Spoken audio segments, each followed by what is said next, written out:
ரொம்ப சிறப்பான செயல்பாடு. ரொம்ப சந்தோஷமா இருக்கும் சார்.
கோடிக்கணக்கான மக்களின் நெஞ்சத்தில் குழுவிற்றிருக்கும் தமிழ்நாடு முதலமைச்சர், லட்சக்கணக்கான உடன்பிறப்புகளின் தலைவர், எங்கள் குடும்ப தலைவர் அவர்களே, இளைய சமுதாயத்தின் எழுச்சி நாயகரும் எங்களை வழிநடத்தி செல்லும் திராவிட இளைய சூரியனமான இளைஞரணி செயலாளர் மாண்புமிகு உதயநிதி அவர்களுக்கு என் நெஞ்சம் நிறைந்த வணக்கத்தையும் நன்றியும் தெரிவித்துக் கொள்கிறேன்.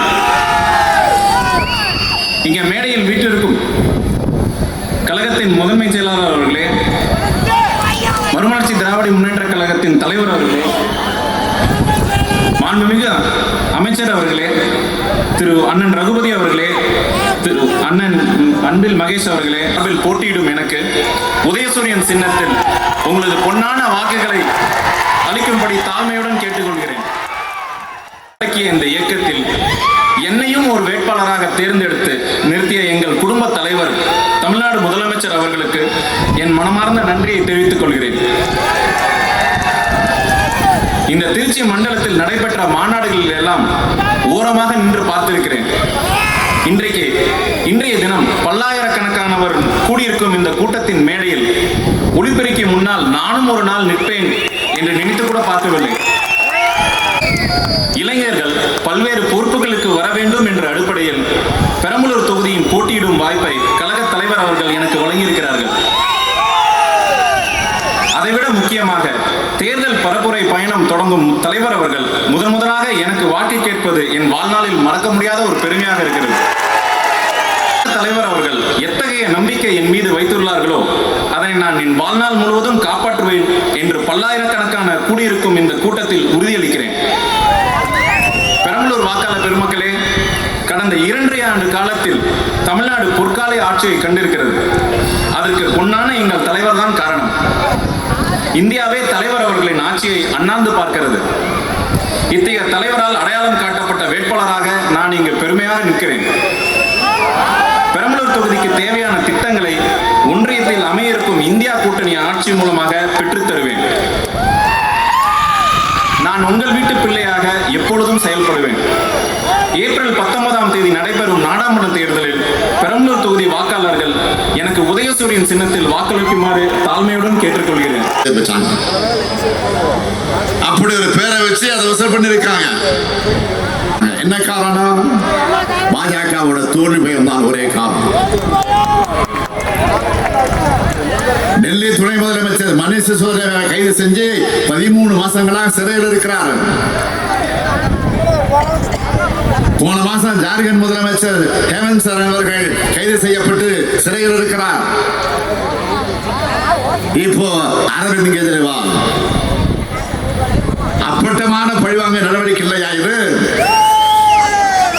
தனக்கு எதிராக இந்தியா என்ற வலிமையான கூட்டணியை எதிர்கட்சிகள் அமைச்சிட்டாங்கல்ல,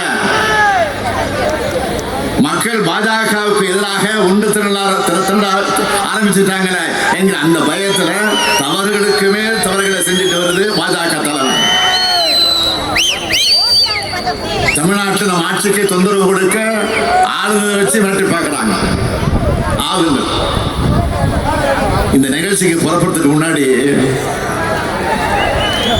நம்முடைய அமைச்சர் பொன்முடிக்கு பதவி பிரமாணத்தை எடுத்து வச்சு விட்டாங்க. யாரு? ஆளுநர். அவராக பண்ணாரா? முடியாது. நாங்க விடுவோமா? திமுக கறங்கினாங்க.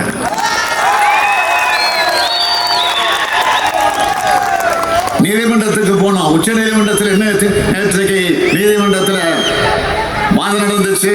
எப்படிப்பட்ட கண்டனத்தை ஆளுநருக்கு தெரிவிச்சிருக்கிறாரு தலைமை நீதிபதி. அதற்கு பிறகு இன்றைக்கு 3:30 மணிக்கு அழைப்பு வந்துச்சு. அந்த அழைப்பை ஏற்றுக்கொண்டு நான் நேரடியாக சென்று ராஜ்பவன்ல போய் பதவி பிரமாணத்தை எடுத்துட்டு ஒரு மரியாதைக்கு ஆளுநர் இருக்க பொக்கே ஒன்று கொடுத்துட்டு புறப்புறப்ப சொன்னேன். இன்னைக்குதான் நான் தேர்தல் வேலையை தொடங்குறேன். தேர்தல் பிரச்சாரத்துக்கு முதல்ல ராஜ்பவன்ல இருந்து தொடங்குறேன்னு சொன்னேன். அவர் ஒன்று சொன்னார், பெஸ்ட் ஆஃப் லக் அப்படின்னு சொல்லி வச்சார். ராஜ்பவன்ல இருந்து தொடங்கி இருக்கக்கூடிய இந்த பயணம் குடியரசுத் தலைவர் மாளிகை வரைக்கும் போக போகுது என்பதற்கு இது ஒரு அடையாளம்.